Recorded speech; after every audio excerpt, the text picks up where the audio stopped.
पंच पुष्प में से एक पुष्प पारिजात का फूल,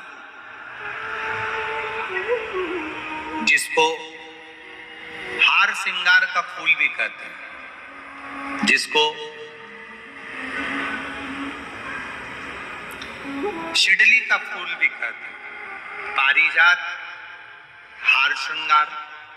मैं निवेदन करूंगा आस्था चैनल से कि पारिजात का जो पुष्प है उसका दर्शन भी आप सभी श्रोता भाई बहनों को टीवी के माध्यम से कराते जाए। जितने लोग टीवी पर कथा सुन रहे हैं, जितने लोग फेसबुक यूट्यूब पर कथा सुन रहे हैं, वो भी इस पारिजात के फूल का दर्शन अवश्य करें। और एलईडियां लगी हुई हैं, उन पर भी आप आराम से पारिजात के फूल का दर्शन कर सकते हैं। पारिजात का पुष्प, हार श्रृंगार का फूल, ऊपर से सफेद, नीचे जो उसकी डंडी होती है वो थोड़ी नारंगी होती है, संतरे के कलर की होती है, नारंगी कलर। महाराज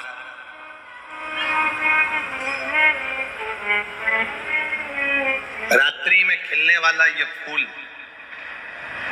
रात्रि में जो फूल खिलता है ये पारिजात का, और हार श्रृंगार का जो ये पुष्प है, जिसको हार श्रृंगार भी कहते हैं, पारिजात भी कहते हैं, और कहीं कहीं इसको शिडली का पुष्प भी कहते हैं। ऊपर से सफेद होता है, नीचे उसकी जो डंडी होती है वो नारंगी कलर की होती है। शिव कथा कर रही है, शिव महापुराण का चरित्र कर रहा है। जिस समय पर संतान की प्राप्ति नहीं होती या किसी कारण से हमारे यहां वंश की वृद्धि नहीं होती, तब देवाधिदेव महादेव की आराधना पारिजात के फूल से करी जाती है। अब उस पुष्प को चढ़ाने का एक तरीका है, जरा ध्यान दीजिएगा। पंच पुष्प शिव महापुराण की कथा आप लोग सुनने के लिए बैठे हो, बड़ी आस लगाकर बैठे हो, उसको समझिए। पारिजात का जो फूल शिव जी को चढ़ता है, भगवान देवाधिदेव महादेव को चढ़ता है, जैसे ये शिवलिंग है, मान लो ये शंकर भगवान का शिवलिंग है, ये जलाधारी है, ये जल नीचे गिरने का स्थान। आप लोगों ने पहले कथा सुनी है ना सबने, आपको सबको मालूम होगा।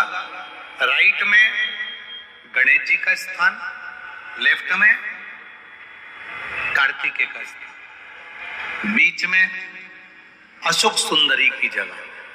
जहां पर ये शिवलिंग रखा है वो माता पार्वती जी का हस्त कमल है। शिवलिंग के रूप में, शंकर भगवान के रूप में ये शिवलिंग है। ऊपर से जो एक एक बूंद जलाधारी नीचे गिरती है, और शंकर भगवान की 5 लड़कियां, जया, विषहरा, शामली बारी, दौतली और देव, ये शंकर जी की 5 बेटियां हैं। वंश वृद्धि के लिए, कार्य सिद्धि के लिए, वैभव प्राप्ति के लिए, या अपने हृदय की सुख समृद्धि के लिए, संतान प्राप्ति के लिए पारिजात हार श्रृंगार के फूल की शिव जी को आराधना होती है। हार श्रृंगार का जो पुष्प होता है, अशोक सुंदरी वाली जगह पर हम पारिजात के पुष्प को समर्पित करते हैं। उसकी डंडी का जो मुख है वो शिवलिंग की ओर होता है जब अपन अशोक सुंदरी पर चढ़ाते हैं, और फूल का मुख इधर होता है। वापिस उसी पारिजात के पुष्प को उठाकर हम माता पार्वती जी के हस्त कमल पर, जो गोल हस्त कमल है, वहां समर्पित करते हैं। उस जगह पर माता पार्वती जी की ओर से जो पुष्प समर्पित किया जाता है, उसकी डंडी पारिजात की हमारी ओर होती है, पुष्प का मुख महादेव की ओर होता है।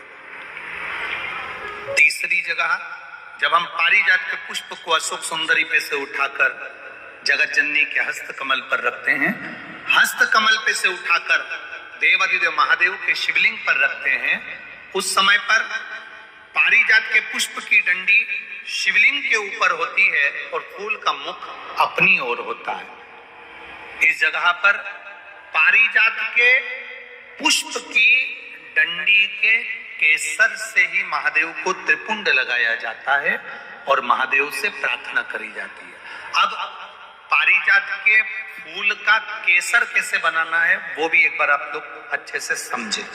जैसे मान लो अभी पारिजात का तो फूल यहाँ पर नहीं है, पर आप टीवी पर दर्शन कर रहे होंगे। पारिजात पुष्प की जो पीछे की डंडी होती है, फूल सफेद और पीछे जो डंडी होती है नारंगी कलर की, केसरिया कलर की, उसको तोड़ लिया जाता है।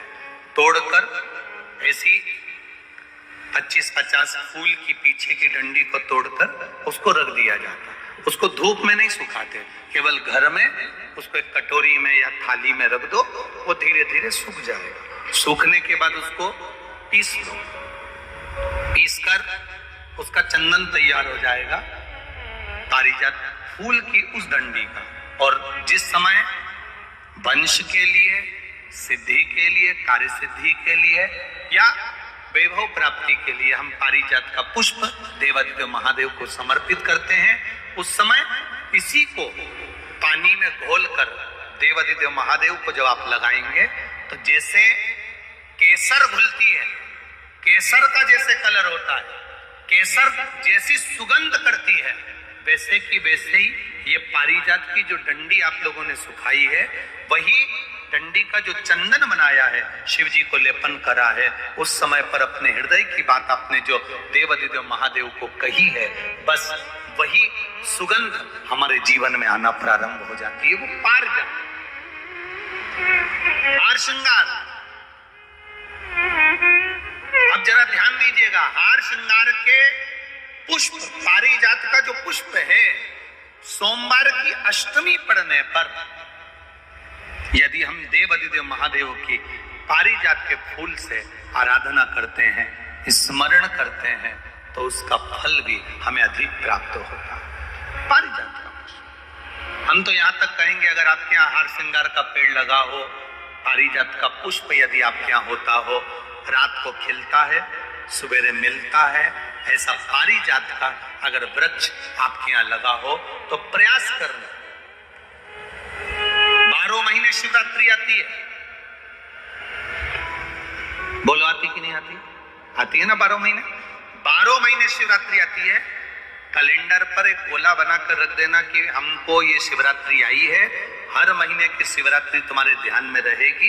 एक पारिजात का पुष्प, हार श्रृंगार का पुष्प एक अगर देवादिदेव महादेव को आपने चढ़ाना चालू कर दिया, समर्पित करना प्रारंभ कर दिया, तो आपको पीछे पलट कर देखने की जरूरत नहीं पड़ेगी, महादेव हाथ पकड़ ही लेता। पारिजात का पुष्प शिव को समर्पित।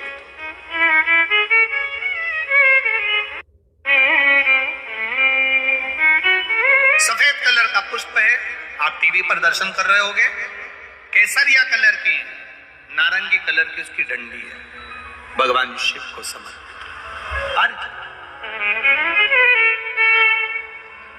जब हम देवादिदेव महादेव को जल समर्पित करते हैं, भगवान शंकर को जब हम जल चढ़ाते हैं, उस समय पर भी भगवान को अगर तुम्हारे पास में थोड़ा सा पारिजात की जो डंडी है सुखाई है, आपने पारिजात फूल के नीचे की जो डंडी है उसको तुमने सुखाकर अगर चंदन बनाया है, तो वो चंदन आप प्रतिदिन भी देवादिदेव महादेव को समर्पित कर सकते हो। पारिजात पुष्प। एक बात और हमारे स्मरण में रहे,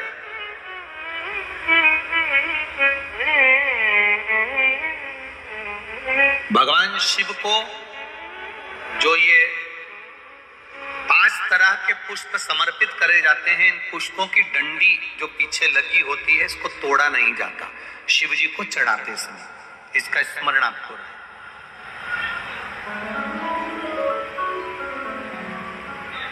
3 शिवालय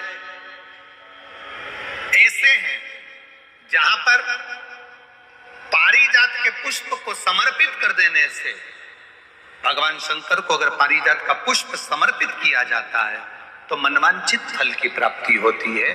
पहला, मां नर्मदा से निकला हुआ कंकर नर्मदेश्वर महादेव।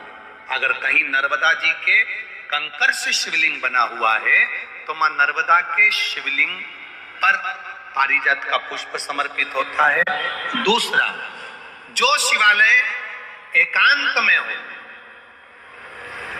एकांतेश्वर महादेव जो एकांत में बैठे हो, भले ओटले पर बैठे हो, अकेले बैठे हो, एकांत में बैठे हो, वो एकांतेश्वर महादेव पर भी पारिजात का पुष्प समर्पित कर देने से, अगर कोई अदालत का कोर्ट केस होता है तो बाबा देवादिदेव महादेव का मात्र पारिजात पुष्प का स्मरण या उसको समर्पित कर देने से भी फल की प्राप्ति होती है। तीसरा, ऐसा शिवालय जो नदी के तट पर हो, सरोवर के तट पर हो, कुंड के तट पर हो, बावड़ी के तट पर हो, कुएं के तट पर हो। आप सब लोग तो ग्रामीण क्षेत्र के निवासी हैं और जितने लोग भी कथा सुन रहे हैं आस्था चैनल पर, फेसबुक, यूट्यूब पर, सबके स्मरण में होगा, पहले हमारे जो पूर्वज होते थे वो कुआं बावड़ी के पास में शंकर जी का शिवलिंग रख देते थे। ध्यान में होगा, जिसको स्मरण में होगा उसको मालूम होगा। शिवलिंग लाते थे और जहां कुआं होता था, बावड़ी होता था, तालाब होता था, नदी होती थी, उसके तट पर, उसके पास में शिवलिंग रख देते थे। कारण क्या है? किसी जलाशय, कुआं, बावड़ी, तालाब, नदी, सरोवर, इसके पास में जो शिवलिंग होता है उस शिवलिंग को बहुत सिद्ध करने की जरूरत नहीं होती। स्वयं गंगा मैया उस कुंड बावड़ी के रूप में रहकर शिवलिंग को सिद्ध कर देती है और वहां स्वयं विराजमान हो जाती है महाराज। वहां पर भी यह हार श्रृंगार पारिजात का पुष्प शिव को समर्पित किया जाए। 3 जगह ऐसी है जहां कभी मौका मिल जाए और तुम्हारे पास में पारिजात का फूल हो और कहीं तुम्हें मिल गया, तुमने आज्ञा ले ली, हम ये पुष्प ले लें क्या, और लेकर अगर आपने चढ़ाया है तो उसका फल